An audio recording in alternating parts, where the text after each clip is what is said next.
That in turn requires the public think that it matters and is important, because unfortunately what you discover is that most politicians and elected leaders are followers and not leaders. And one of the biggest challenges that we've had is that, and I speak most intimately about the United States, the general public responds with enormous generosity when they see a specific story of a child who's hungry, or somebody who's been stricken by a flood. But when it comes to just a general knowledge or interest in development funding, not only do they not know much, but they oftentimes have a negative reaction, because their view is, we've got a lot of needs here at home, why are we sending money overseas? Sadly, it is one of the only areas where Democrats and Republicans agree in the United States is on foreign aid. And repeatedly you've seen public opinion surveys where people wildly overestimate what we spend on foreign aid. So the need for public education in the ways we talked about, that promote, that tell a good story, that point out that this is actually a bargain, that connect what we do with respect to development to security, not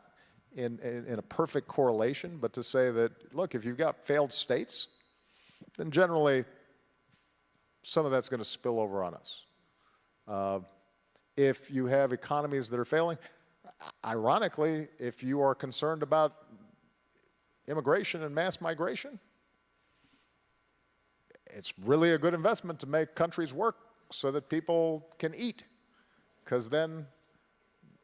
it's not like they're dying to get on a dinghy and float across an ocean. Thinking about ways in which we describe this both as an economic imperative, an environmental imperative, a security imperative, the more we can influence public opinion, the more you'll see politicians respond. That doesn't mean that there is not an enormous role to play for NGOs, philanthropy, and so forth.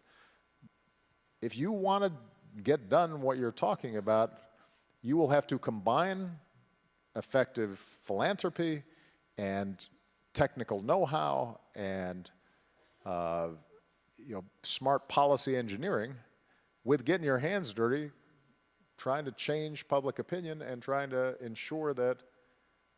the people who are in charge of the levers of power are responsive. And that will require work, and I guarantee you, you will be disappointed at points. But what a glorious thing it is to be responsible for saving the world.